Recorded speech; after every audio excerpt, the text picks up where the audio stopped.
for me, networking was the number one marketing tool that I really, really tapped into in my early years of business. I mean, I was at every event. At one point, I stopped looking at like the details of the flyer. And one time I showed up to an event that was like 40 and up for women entrepreneurs. And I told myself, you know what? We're going to make the best of the scenario. I was 26 at the time. And I was like, I don't know what I'm going to get out of here, but I'm already here. And I ended up walking out with a connection to opening doors of a dental office. And at that time, I had a photo booth business. We did the photography and the photo booth services. And I was like, look at God. Won't he do it?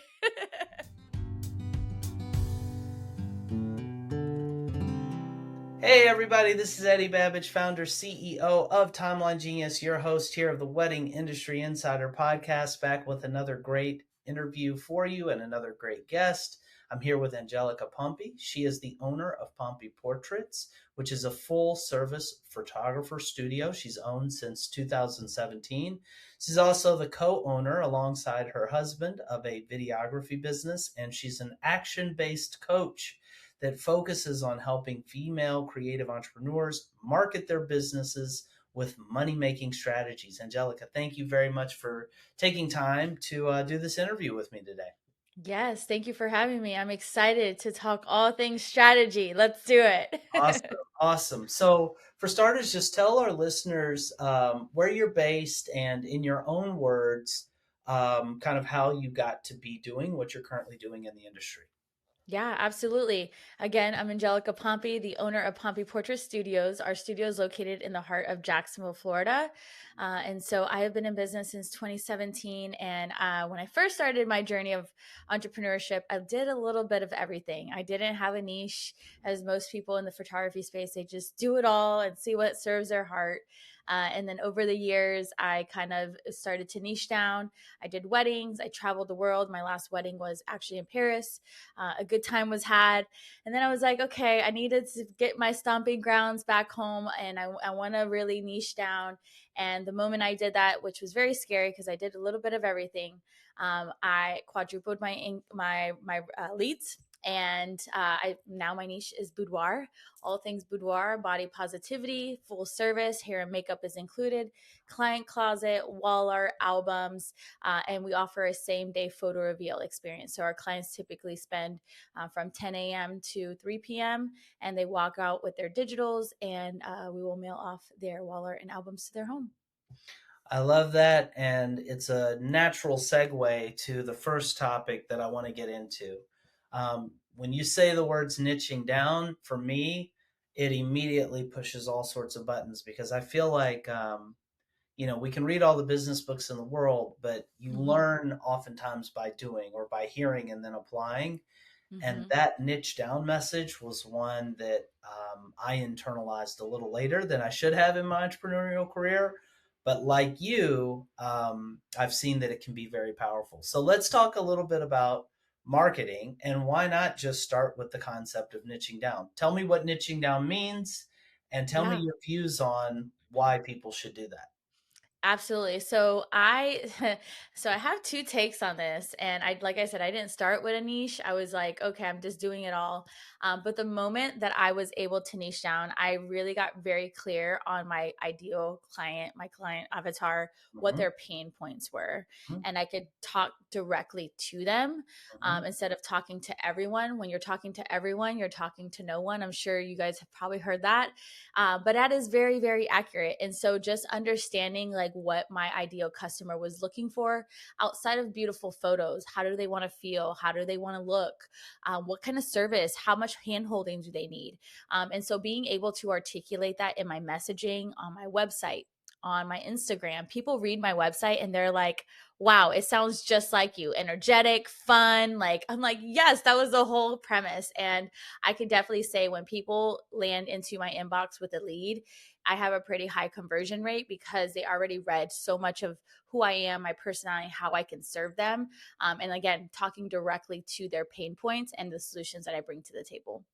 I love that. And where did you I mean, these ideas are certainly in the air, and there are many business books and videos and places where one could hear the idea of, hey, you got to get focused, you got to build out your avatar. What was it that inspired you to kind of make the transition from talking to everybody to talking to a very specifically and intentionally crafted avatar?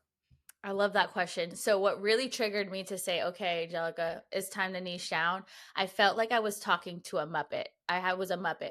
One way I would talk to my couples, I would talk to my boudoir clients another way, I would talk to my families another way. And then I was like, this is becoming super complex behind the scenes. My client experience is very hands on. I try to give like prep guides and all the things. And it was just like confusing when I brought on a team member. And I was like, how can I simplify this? If I could just do one niche of photography, what would it be? And if it doesn't work out, I can always pivot, which Yeah. I think is a scary thing for entrepreneurs. They're like, I don't know if this is for me. What happens if you try? You will never know until you try. And I did it. I went all in boudoir. I still did other things on the side. I just didn't advertise it. And I can genuinely say I have been the happiest. I have structure. I only shoot twice a week now. Everything is just super. I built a business around the lifestyle I desire, which I'm a huge component of when it comes to being an entrepreneur. I love that. I think for me, just because again, this is so there's a book called The Common Path to Uncommon Success. It's by John Lee Dumas. And Mm, again, sometimes like we hear things once or twice, but it's not till the third, fourth, or fifth time when the advice syncs up with like the circumstances that we're in and it just mm-hmm. clicks for some reason.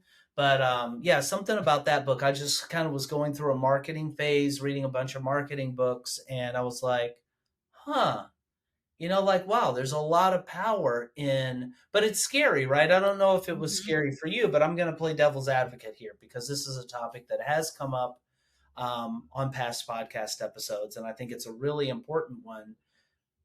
the the fear that I think keeps people from leaning in on this is, well, what about all these other people now that I could be Mm-hmm. serving and I do want to take their money too and provide my service to them. And now you're telling me, Angelica, like not to do that. So I'm already a little worried about not making enough money in my business. You're supposed to be helping me make more. And now I'm going to Yeah. leave that money on the table. Talk to me a little bit about that fear, moving through it and how Yeah. you move through it. Absolutely. I That was one of my biggest things. I'm like, "Oh my gosh, I do it all." My weddings at that time were averaging between 6,800 to $8,900. So, my husband was the number one that was like, "Are you sure about this?" I'm like, "I promise." And it's not to say that I didn't do those other things on the side. In fact, I actually have a corporate client that's been a corporate client of mine for about 7 years. I do their headshots. It is the easiest $1,500 I do once a year. And just because I niche down in boudoir doesn't mean I can't still serve them. And what I've found is when I do these one off projects, it's like exclusivity to those that ask. So they're more inclined to say, like, take my money. And I'm like, hell yeah, let's do it. So, like, the fact that I niche down and now I have what that has done for my business, I have a lot of travel clients. So I have people travel 4, 5, 6 hours to come see and get the Pompy Portraits experience. But those that are local and that have been around, anything that comes up as far as photography, I'm usually the one that comes top of mind. And they reach out and they know, like, hey, Angelica, I know you don't do boudoir or you only do boudoir, but is there anybody else that you can point me to? Well, actually, I have some capacity. Right. Let me tell you. And then they're like, yep, sign me up. It's like a no brainer for them.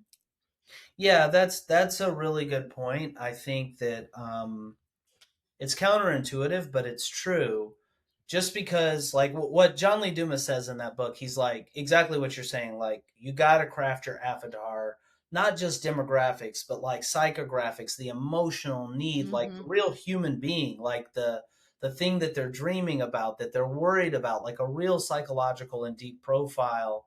And once you do that, like that person, composite fictitious person, should be what's driving all of your marketing and your messaging. And like if you're wondering, well, should I do this, well, what would it please my avatar, right? Mm-hmm. And it really does bring this kind of like focus and clarity. But the interesting thing that you're kind of pointing out, at least in my experience, is it doesn't actually mean that you're never going to get clients that don't fit your avatar, right? Like, Yes. and I guess that's that, like you put that beacon out, but you're going to speak directly to your avatar, but you're still going to pull in some of these side people Yeah, as well. absolutely. And I think too, like, when we have a business and we're a personal brand, we're not just selling our services, but we're selling ourselves.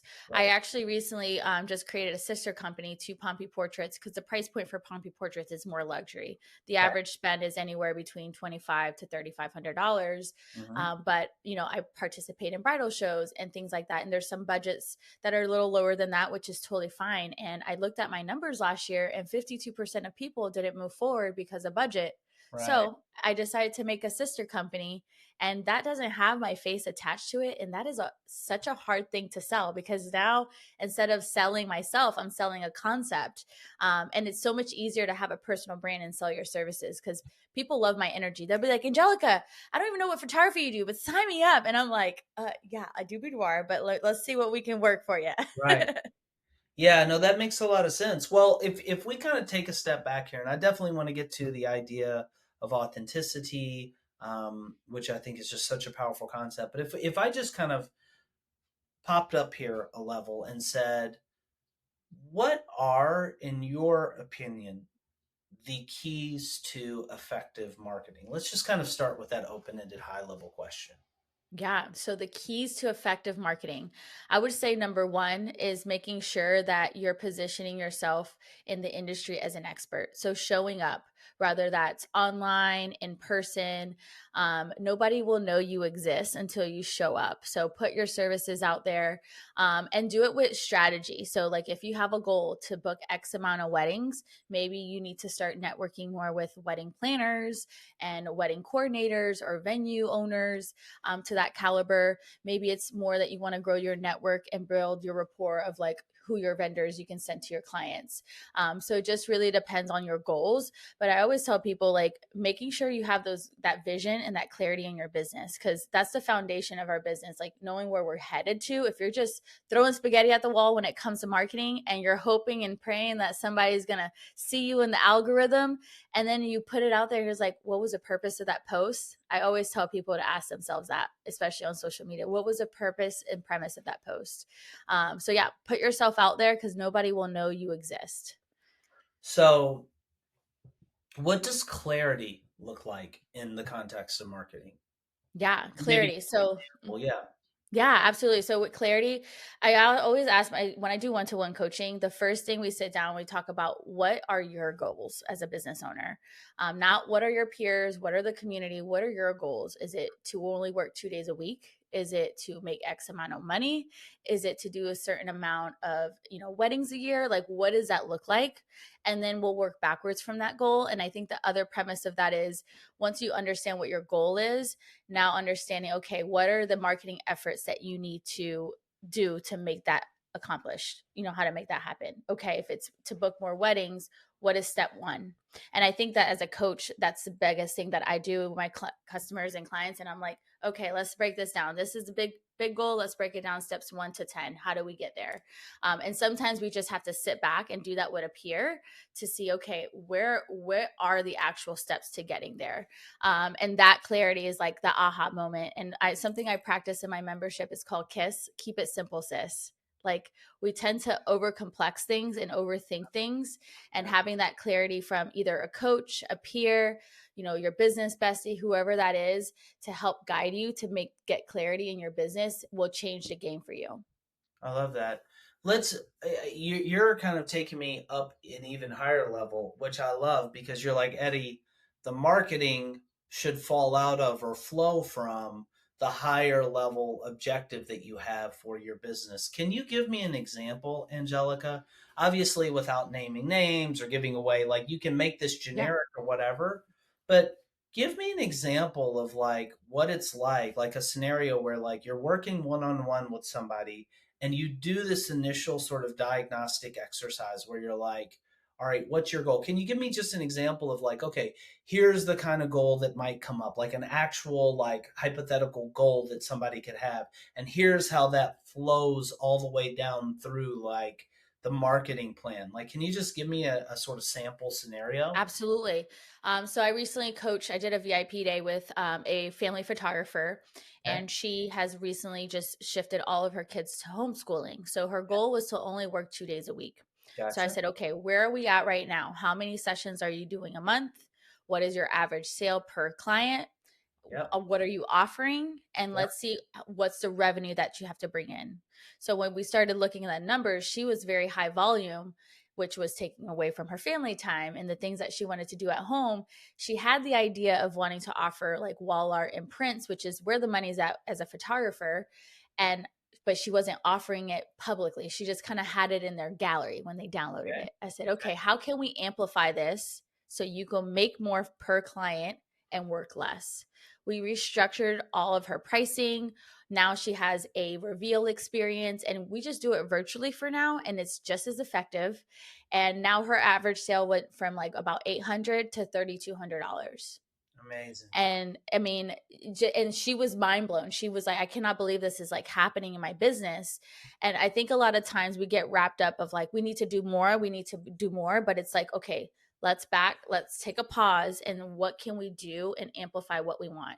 And so from a marketing standpoint, she went all in on her social media, talking about the value of albums, prints, why you should have them, showing examples. She went and bought in bulk a couple albums and wall art. So when clients are coming in for their photo shoot, they're seeing these beautiful images on the wall and they're like, I want that. Yeah. And so she's already planting the seed. When they see her in person, when they see her online, it's all over her website now. And it's a no-brainer that you come to her and you're going to get an album or wall art to some caliber. That is super cool and so instructive, I think, Angelica, because I think in entrepreneurship, and you can tell me if you see this differently, it's so tempting and easy to just hit the ground and start running without kind Mm-hmm. of sitting back and being like, all right, where's the map? And let me draw the route that I think is going to, let me first of all figure out where I'm going before I start running, Yes. right? Like, where am I trying to get to? Because you can be running 100 miles an hour and doing a zigzag to nowhere, right? Mm-hmm. Um, Mm-hmm. and once and again, I know that most people listen. We have photographers that are listening, venue owners, DJs, but most people listening right now are wedding planners, but it's still completely applicable, right? You Mm-hmm. need to know, like, how much money am I trying to make? And if I want to produce this amount of revenue, how many weddings am I planning to do? Like, kind of backing into this skeleton of your pricing and business model, right? Absolutely. And I've worked with a couple planners, and from a planner standpoint, it's like, okay, how much time is an actual client taking you? Is it dependent on the venue? Is it dependent on the location? We need to break down these numbers. I like to tell people the numbers are not fun. Rather, that's for your finances, clocking your time, but it tells you so much about your business model and Really how you does. can grow and scale. And so I had a recent student of mine. She's like, I just want a team. And like, I don't even know where to start with that. How do I start? And like, people want me, they want me. I said, well, you have to start training people that it's not just you. So start showing like those that are behind the scenes supporting you. When you bring on a new planner, like start doing reels and content with her in the forefront. Put both of your faces on the website. Start training your audience to see not just you on all of the marketing. And so now she has a full-fledged team. She just took 3 months off of maternity leave. She's like, she has 3 kids. This is the first time that she truly stepped away from her business. And it's just so cool to just see her business just running without her. Super, super cool. Yeah, it's funny as we're talking. Um, as you know, I run Timeline Genius, a software company, and my favorite part of the job, I think this would be analogous, for like a wedding planner to, they'll say, I love getting a couple down the aisle, like that part of the job that you love. Mm-hmm. For me, it's understanding a problem that people have and coming up with technology solutions that will solve that problem. Like, I love that. But there's this other huge facet of what we do, like when you own a business where it's working on the business. And yesterday, I spent all day just Mm-hmm. building numbers, like running numbers, looking at the business. And, you know, you got to do that stuff, unless you have a Yeah. CFO who's doing it, which most planners and creatives that I know don't. And this sort of high level you're thinking that you're talking about is just so, I mean, in your view, Angelica, is that kind of step one to avoiding a scenario where you look up and you're like, I thought I liked being a wedding planner. I thought I Mm-hmm. liked being a photographer, but this isn't fun anymore. Is this kind of like the first critical step to avoiding that? Yeah, I would definitely tell people if you're starting to feel burnt out of your business, you need to take a pause and look at the numbers. If you don't know what your cost to do business is, I can tell you to the penny to the dollar how much it cost me to run all of my businesses. Yeah. And then you need to also, if you do this full time, what is your cost of living? Factor that. Knowing those numbers, and then you can say, okay, these are my projections. This is how many weddings I have. This is how many events I have like as leads. Do I convert them? What's my conversion rate? Knowing that data, I tell people stats are sexy. Like once you love your numbers, that for me, that was a game changer 4 years ago. I got a bookkeeper. I know where my money is going in and out. Like there is no question now, and I feel so confident in my revenue that that is exuding the way I show up for my business. And I love what you said earlier about working on the business. Every single Monday between 8 and 10 a.m. is when I work on my business. It's my CEO time. It's literally blocked off on my calendar. Nobody can book anything with me.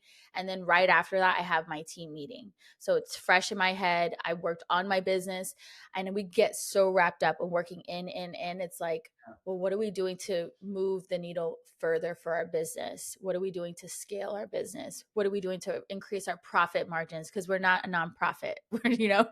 I like to tell people you got to know your numbers. I love that. Super, super cool. And you mentioned a few things. There's one thing that I've heard you say a few times, and I love it, but I want to have you unpack it. You use the word show up or showing up, right? Like, Hmm. what does showing up mean to you? Yeah, showing up. So telling people about your business. I know it's like a lot of people are like, I feel salesy. I just is like braggish.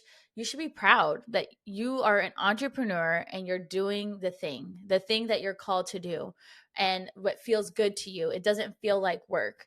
And so I tell people number one, get out into your community. You want to be your backyard superhero before you try to go viral on the internets and have all your peers do X, Y, and Z. It's like, does your community know who you are and what you do?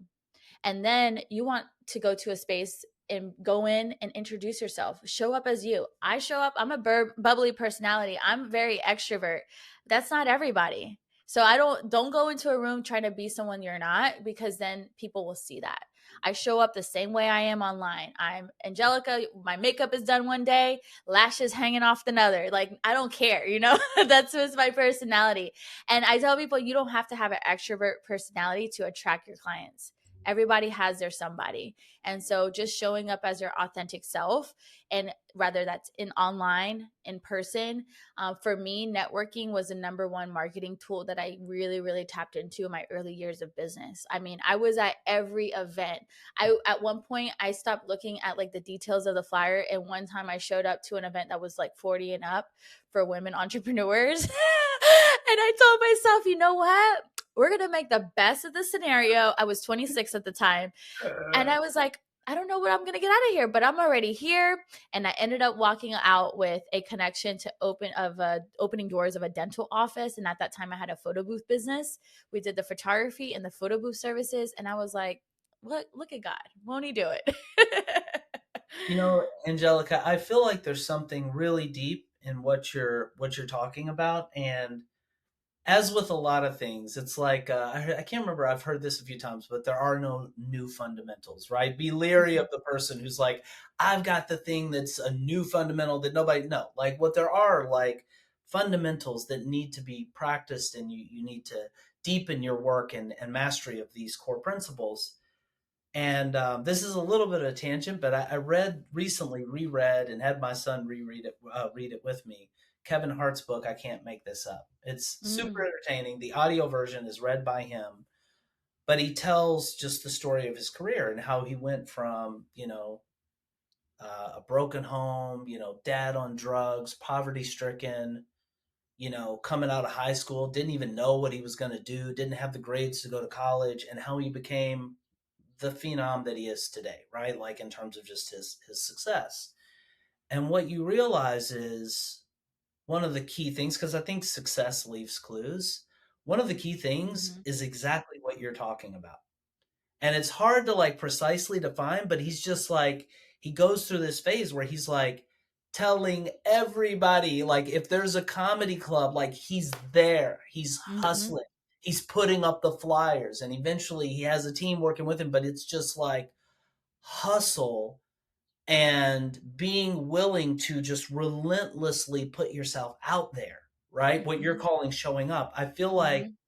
that is so important. And at the same time, it takes energy, it takes time, and also sometimes it means getting uncomfortable, right? Like, Absolutely. how do you kind of do, and so I'm asking this question on behalf of the people who might not be as naturally inclined to just go out to a networking event and start introducing themselves to people that didn't even say hello. You're like, people like that are just like, I don't want to impose on anybody here. Like, this person didn't say anything to me. They don't know me, and now I just got to go and be like, hi, I'm Jane. Can I, like, talk to me a little bit about the mindset piece of this to kind of get, because you're so right. If you're not out there pushing your stuff, that Hmm. then the world's not going to know about it. But how do you get yourself to kind of get out there and to put in the energy and to put yourself out there?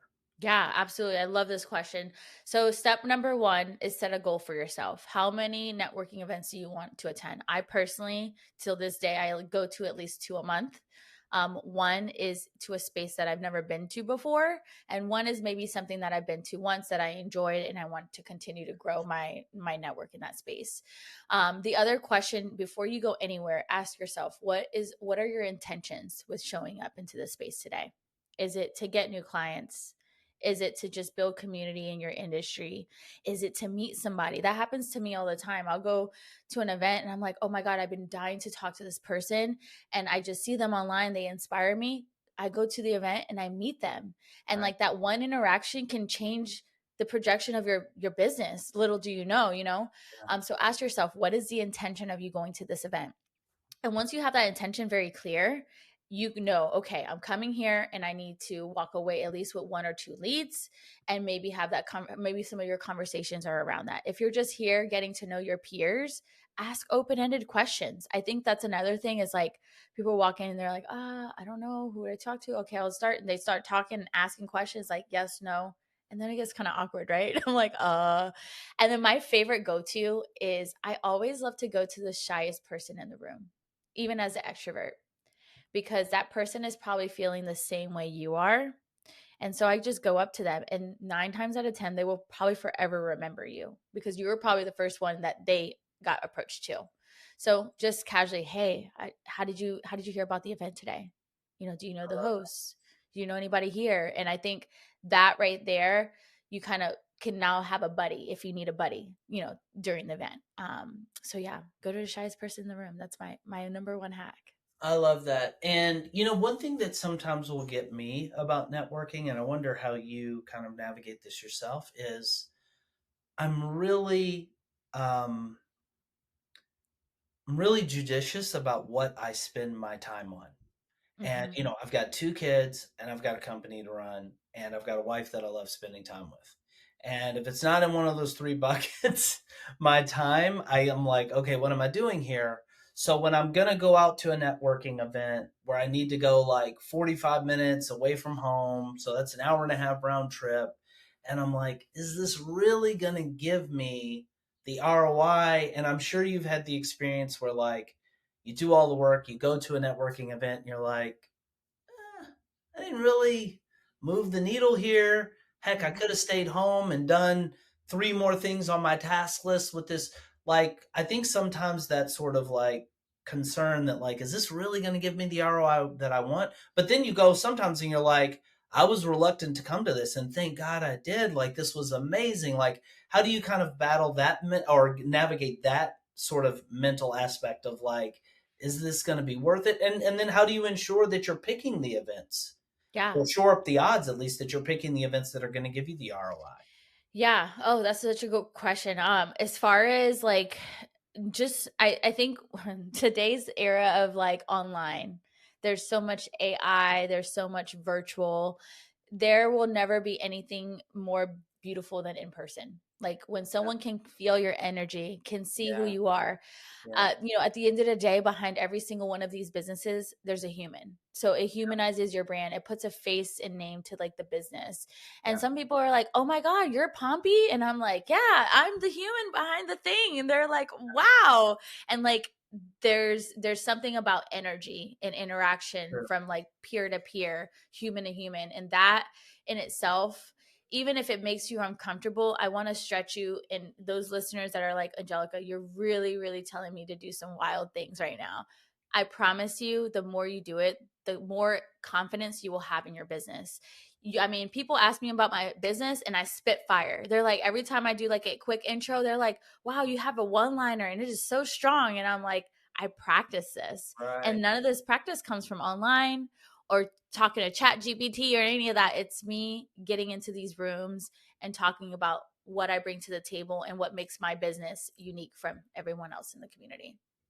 I think there's this part that a lot of us have, probably less so you, but I definitely have this to some degree where like you kind of want to just sit behind like your computer and expect the clients to start coming in, Mm-hmm. without having to kind of do the work that we're talking about. But then you take a step back and you realize exactly what you just said. And it's a profound point. And it's that every business, like take the name and the legal entity off the table. It's just people.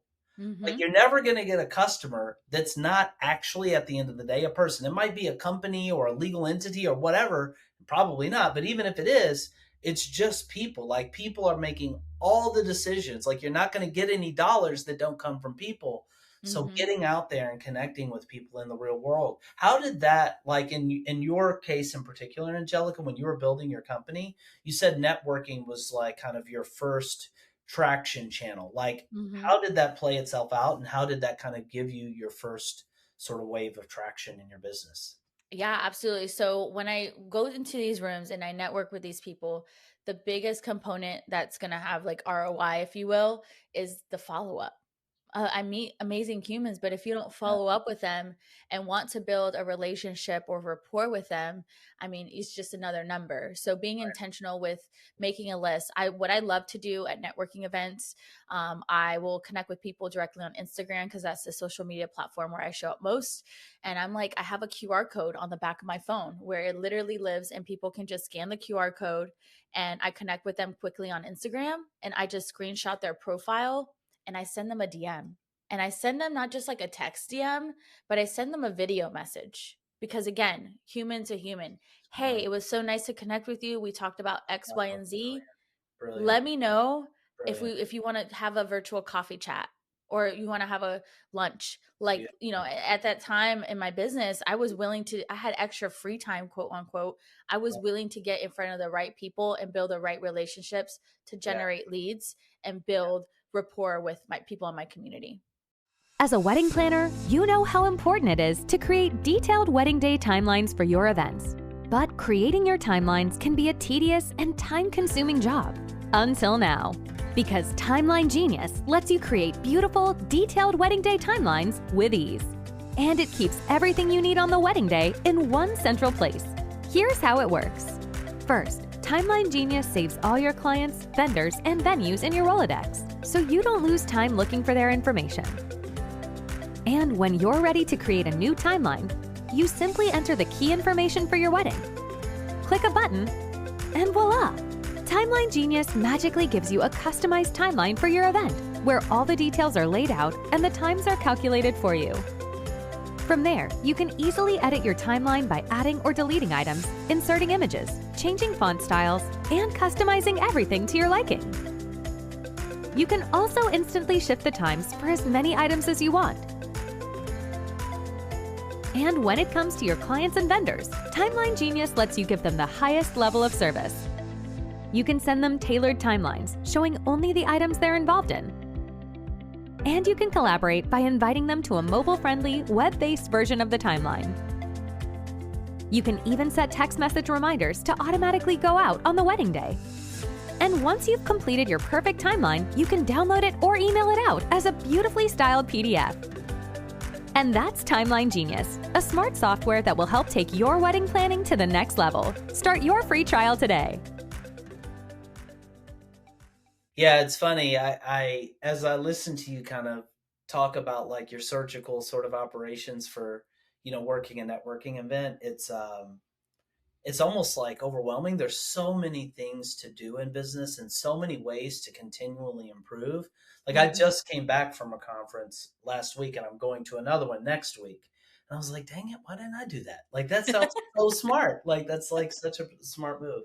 And you're right. They say in email marketing, the fortunes in the follow up that, but in the same way, like the networking, you're not going to cover all of the ground that you need to cover to build a relationship in the limited time when you're just at like a 2 hour, shindig and you get to Hmm. talk to 30 people or whatever. The idea is to plant the seed and to form that initial connection so you can go deeper if it's somebody that you should, get to know. You also mentioned, Angelica, bridal expos, I think, right? In terms of Hmm. being a good marketing opportunity, which is networking, but not necessarily networking with your peers and other vendors. Tell me a little bit more about how you have effectively marketed your services at bridal expos. Yes, absolutely. So bridal expos, there's a ton out there depending on where you live. But I decided to before I decided to participate in one, I actually went as a guest to see what it felt like from the consumer standpoint. Was there a lot of people there? How were people setups? Are there multiple people in my specific industry, especially like for boudoir? So I went as a consumer to see what it felt like. And I went to two or three that were local to me. And the one that was like the best, I was like, okay, this is the one I want to participate in. Now, once I went into that space, okay, now I'm putting on my vendor hat. Now, how do I effectively convert, browsers into brides? I have a course on this and I talk about it. And I'm like, oh my gosh, I want the people to stay in my energy. So stay in my world. How do I do that? And so I try to make it very simple. I do a giveaway at my booth. And I get everybody's email. And then from there, like you said, I build a rapport. The rapport and relationships don't just go from like peer to peer in the industry, but it also goes with potential leads. So email marketing is my second favorite thing I do in my business. I mean, I love a good story. People hear and see photos of me in my like everyday life. Like my email marketing are my people on my email list are like family to me. And so I tell people once I get them from the bridal show in my world, they see that I'm not the average boudoir photographer.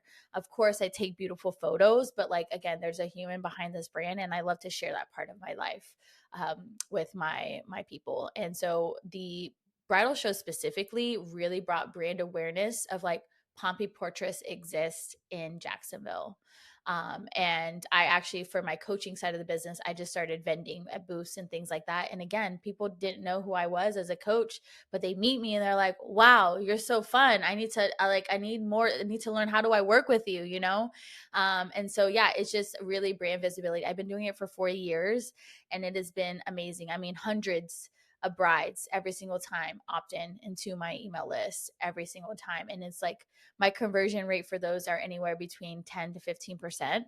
And I mean, that's enough for me. I mean, outside of the brand awareness and, there's so much connection there that I can build with people. So what are you doing when you get there? So you're like, how are you kind of, I guess you have a booth, and Hmm. how do you sort of set up your booth? Like what's the sort of Yeah. a motivate organizing principle between how you around like how you approach setting up your booth and going into Yes. these events? Absolutely. So typically, when they set up your booth at the bridal expo, they just put a table in the front. So I tell people move the table and make it L shape. Invite people into your space. So you can ask them, hey, I'm a wedding planner. Are you interested? Have you found your wedding planner yet? And if they say no, can I invite you in to tell you more about our business? Giving people that invitation in. As a photographer, I invite them in. I say, can I show you some of my work? And they look over my work. And I try not to get too many details with them because I tell them straight up, you're about to talk to hundreds of people today. Right. I want to get to know you. So what I'm doing today is a free giveaway for a boudoir session. Just scan the QR code and there'll be an opportunity for us to have a connection call, and I get to know more about your wedding day, what you Brilliant. want. And for participating and just stopping by and saying hi, I'm gonna have a special promotion. So even for those that don't opt in or they don't win the session, I Right. give them $100 off their session. So like that's a little something just for stopping by. So that's making sure you have an incentive of some sort. If you're having people sign like their name and their email on a piece of paper, that's such a daunting task. Right. Instead, have a QR code. Make it easy for them, because 9 times out of 10 they already have that information. Like, it could auto populate on their phones. And so, yeah, having a strong call to action. And again, the follow up is key. I follow up literally the next morning. I'm like, hey, did you have fun? Like, how was the bridal show? Yeah. And here's the winner. Like, this is next steps. Let's jump on a connection call. I love that. And I also love something I'm just going to highlight, which is you're going into this knowing the purpose of that interaction. The Mm-hmm. purpose, and correct me if any of this is not wrong, if any of this is wrong, the purpose is not to meet somebody and to sell them then and there, because 100%. you don't have the time. There are too many people. They're being bombarded with other people that are probably trying to do just that.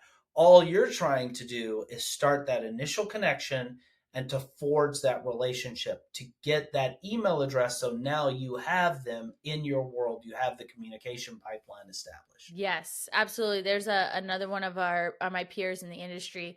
I mean, they're asking for $99 for like sessions, and they're like, Right. "Well, there's other boudoir photographers here." Like, you're asking someone to make such a pressured buy, not knowing that Right. it's even a good fit or ideal client. To be honest, I don't want to work with people that are not my people, and I can tell Right. from a phone call like who are my customers and who are my people. And so I don't. I again, the connection is the biggest piece. And at the end of the day, it's not about, I'm not a volume photographer. I want to serve people. I want to serve heart centered. And in order to do that, I need to know the person on the other side. So getting to know my clients is so important, even in the coaching realm. Like, I'm not just another coach that's going to give you this framework is going to work for you. I'm like, no, let's dig deep. Where are you at in your business, and how can we make your business better for your lifestyle that you desire? I love that. I love that. And there's something else that's been permeating so much of what you're saying, and I'm just going to name it. We talked about it in the pre-interview. It's authenticity. Mm-hmm. And, I think the attentive listener right now has already heard it. You're exuding it, but I want you to just talk about that. Let's just name it and unpack what is authenticity in your view, and how do you bring it into the way that you do business? Yeah, absolutely. Authenticity is really just being in your personality. Like, my husband, I'm going to use my husband. He's a great example. My husband is very quiet. But when he opens his mouth and you start talking about something he loves, man, he's like a walking encyclopedia. I'm like, whoa. And it's like, you don't know that version of him until you connect with him and get to know him. But I mean, he's showing his personality of like, he likes gaming. And like, I think with business, we have this profile of like, we want to do all things within of like what we do and only share that. We need to share some of our personal life. I'm not telling you guys to put your business on Front Street, but what I am telling you is like, let people see who's the human behind this. Are you a sister? Are you a daughter? Are you a wife? Like, who are you outside of that wedding planner? Who are you outside of that photographer? Because at the end of the day, people buy from people. And like, you can be the best photographer in the world, but if people don't know who's the person, like behind that business, I Yeah. mean, it really, at the end of the day, you're just the next Joe Schmo down the street. And so, like, just if you're into, for me, I'm a very glam girly. I love to look all to the nines. But then I have my days that I'm on like sweatpants, and like, I let people see both versions of me, Yeah. because at the end of the day, like, that's just Angelica. I don't want to come on, dressed up every single day on Instagram. If you're expecting that of me, that is unrealistic. And now, I'm coming on to put on a front. So show up what's comfortable for you, but being your authentic self. Again, if you're not an extrovert, don't go on the internet and say, hey girl, la la la. Like, just say, I'm here reading my book with my tea time. That's going to resonate with someone. I love that point, Angelica, and I love that you raised it in the pre-interview. And I always go down this rabbit hole a little bit, because I've been doing this podcast. I want to say, gosh, I'm losing track of time. Like, the years are all blurring together. Probably like over 6 years. We've had so many amazing guests, and if I had to pick one message, and from wedding planners, photographers, other speakers and coaches and cake bakers and all these people, like, if there's one message I would lift up over the course of all these, it's the notion of be yourself, because there's no other Mm-hmm. you. Mm-hmm. Again, there are no new fundamentals, so it's not like people haven't heard this, but like I always like hearing the different perspectives on it. Because I think it's one of those things that we've all heard it, but it's also easy sometimes to slip into generic speak and to Mm-hmm. start writing, our website copy or email copy in ways that feel safe emotionally rather than kind of putting the real us out there. Like, is that ever an issue for you? Do you ever worry like, okay, well, I'm just making this up. If I show the glamorous side of me, what if that's not attracting somebody that thinks that that's a little much? Like, do you ever kind of have those misgivings? And if so, how do you push through them? Yeah, I love this because you said it best. Like you are the secret sauce to the success of your business and what you offer. And so in my coaching room of the world, I tell people I can teach you the exact framework of how to do the thing, but what's going to make it different is you. And like, I'm not scared that someone's going to be like, take this and be successful. I'm here to show you. I don't gatekeep, but you're going to do it your way. And I'm still going to do it my way.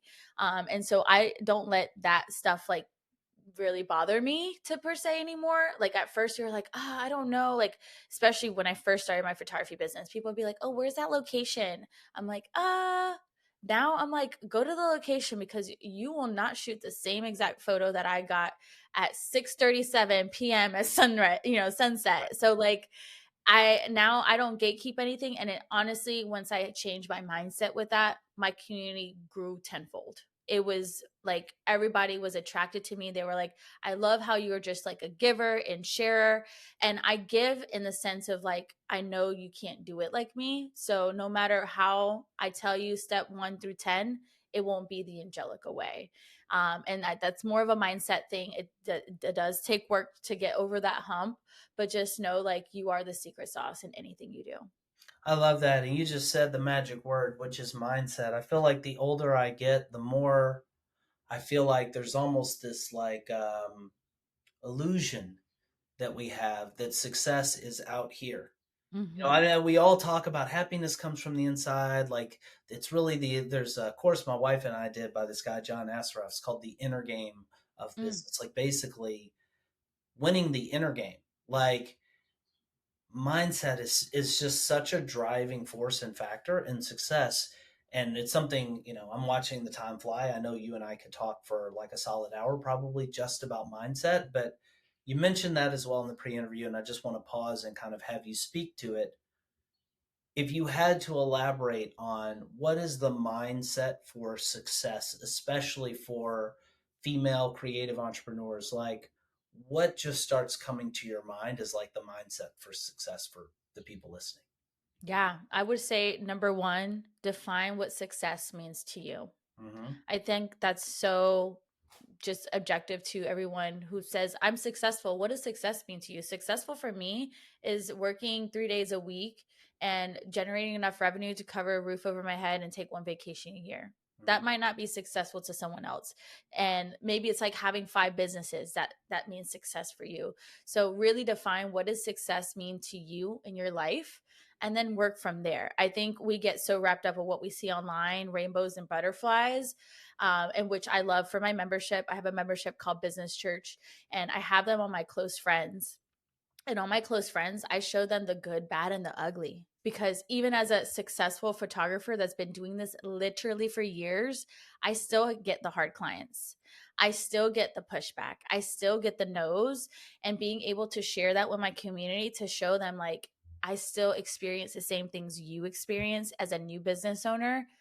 I'm here to tell you it's okay. Like this is just part of the game of being an entrepreneur. So really getting that to the nitty gritty of what does success mean to you, and maybe that's a conversation you have with your partner if you're married. Maybe it's a conversation you have with a mentor.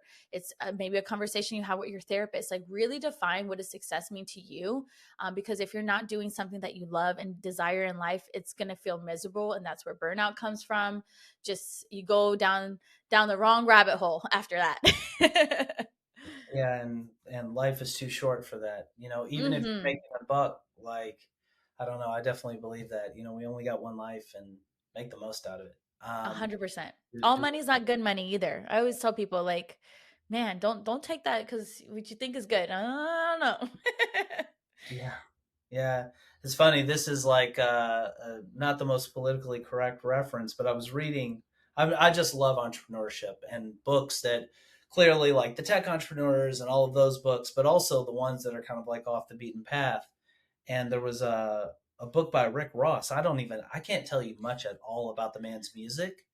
Um, but he wrote this book, and he at some point in his past had been selling drugs, and he's like, there is a difference between the money that you're earning from selling like bad drugs. He's like, it feels different. Like there's an energy, money. I feel Hmm. like it has like an energy and a frequency, and when it comes from doing something that you love and serving others in a way that's like harnessing your talents to bring joy and assistance to the benefits to those people, like it comes with a good energy. Yeah. So I want to do a quick little shout out for Timeline Genius, and then I want to come back and ask you about another, what I think will be a really interesting line of questions with the time we have left. So my quick aside, especially for my wedding planners out there, but also photographers, venues, if you're somebody that has to do wedding day timelines, I just want you to know that Timeline Genius is far and away, I say this with objectivity, even though I am biased, it's a fact. This is the world's best way of creating, editing, collaborating on, and executing wedding day timelines. Long before the days of ChatGPT, we built our Mhm. own AI that allows you to put in the ceremony time, religious tradition, the travel times, how many people are getting hair and makeup, and you click a button and instantly get a beautiful, detailed, customized timeline for that event. And when you want to shift 30 items 10 minutes ahead, you click a couple buttons and you do it. When you see you want a tailored timeline that just shows what the cake baker is doing through the day, you can do it. When you want to set text reminders to automatically go out on the wedding day to keep everybody on task, you can do it. And we also even have a checklist feature set that I think is world class that lets you plan all of the tasks over all of the months and weeks that you're planning that need to be done. So go to timelinegenius.com, watch the video on the homepage. You'll be blown away. Start a free trial. Enjoy. Um, And I will so, say this from an yes, end user perspective, when I was in weddings, I realized what is this timeline? And from an end user, it's so easy to read. I'm like, oh, this is beautiful. So many people in my area use Timeline Genius. So 10 out of 10 recommend. awesome. Thank you for that. So, what I want to do with the time we have left is I just want to ask you, because you've been in business for years and you've done different types of business. Um, what's one of the biggest lessons you've learned over the course of your entrepreneurial career, Angelica? Ooh, that's a good one. I would say your journey is your journey. It's Mm, so easy for us to see what our peers are doing, what our competitors are doing, what our society is doing, and it's like you want to do the things that they're doing, but does it really bring you joy? And I'm in a season right now of my business of like, Pompey Portraits has been around for years and it's not volume anymore.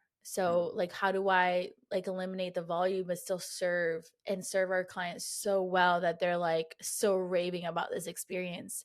Right now my average clients are anywhere between 6 to 10 clients a month, and minimum average revenue wise, I'm still making the same amount of money when I was doing 20, 30 shoots a month. And so I'm in a season now where I want to slow down. I want to spend more time with my family, spend time with growing my family, being home more. And my husband's a wedding videographer, and now I get to just tag along and be a bag girly and like hang out at the resorts while he's doing his thing. And just know like every business has a season, and it's okay to pivot, but just know it's your journey. And as the entrepreneur, you have the power to pivot. There's so much power in pivoting, just making sure you're doing it strategically so it doesn't impact your revenue or any of that. But your journey is your journey, and you're the boss. You make the rules. I love that. And I want to we've touched on this here and there throughout the interview about the nature of the services that you offer. Angelica, can you tell people a little bit more about specifically your coaching, how you provide coaching to people, and what your coaching entails? Yeah, absolutely. So my other business is Angelica Pompy Education, and I help female creative entrepreneurs show up confidently with effective money making marketing strategies. And so I have a community called Business Church. It's a space for female entrepreneurs to get inspired and empowered to show up for their business. And so I provide tactical workshops, strategies that they can implement. It's completely online, so 100% online. And this year, upcoming year, we have our very first in-person event for members only. So we can kind of, again, that human connection. I'm like, how can I bring this to my community? So that is one of the ways that people work with me. I also offer one-to-one coaching and VIP days. And the VIP days are very like strategy driven. That's for the entrepreneur that's, been in the game for 3 to 5 years, that need to just kind of maybe restructure or realign with like what their new goals in their business are, or maybe getting clarity on what their goals are because they don't know how they can shift or pivot. And so, yeah, VIP days are my jam. And then one-to-one coaching is really one that, hand holding guidance. And I'm all about building a business around the lifestyle you desire. So if you want to practice a 4-day work week, let's make that happen. Do you know how profitable your business are? Do you have any, savings goals? Do you want to get that Airbnb? Like what is the personal goals embedded into your business? I think that's key, especially if you do this full time. So yeah, I love speaking as well. That's my jam. So I talk about all things connection, networking, marketing systems. I'm your girly. I love that. So this is a question that I ask of every guest. It's not a million miles different than what I asked about, what you've learned over the course of your career, but I think there is a distinction here. Um, if you could give one piece of advice to all of our listeners, knowing that you're, again, talking to your people, these are female creative entrepreneurs, largely wedding planners. Um, if you could give one piece of advice that would help them as much as possible in building their businesses, what piece of advice would you give them? I love this. I would say do it messy. And what I mean by that is share the behind the scenes of you building the thing, building a new service, building a new product. We get so caught up in perfectionism. And to be honest, I don't think that exists in entrepreneurship. You're going to launch this thing and you're going to alter it and you're going to change it and make it better and better. Do it messy and do it out loud. Share, take us on the journey. People want to see that part of business. And I think when I did that for photography and even with my coaching business now, I'm, launching all these new services and things. I took people on the journey, like asking them, hey, what do you want to see more of if you had this service at your fingertips? Yeah. Getting your community engaged with your business is the biggest motivator. So don't get hung up on the perfectionism. Do it messy and just know like you can always make it better down the line. I love that. That is beautiful and powerful. I love it. If people want to get in touch with you, Angelica, if they want to work with you or if they just want to connect and be part of your beautiful network, how can they reach out? Yes, absolutely. Angelica Pompy, that's Angelica Pompy, everywhere on Instagram, Facebook, LinkedIn. AngelicaPompy.com is my website. And if you're seeking community, you need a network of women to just learn from, grow from. I would love to extend an invitation to the listeners here to join Business Church just for $1 trial. So you can see what I'm about, what my coaching style is. If you haven't got my energy already, I'm a shoot it straight kind of girly. I'm going to give you the strategies and make sure that I hold you accountable. I am that coach for you. Love it. Well, Angelica, on behalf of our Timeline Genius community and all of our wedding industry insider listeners, I just want to say thank you for taking time out of your schedule to do this. It's been an absolute treat to have you on the show. Thank you so much for having me.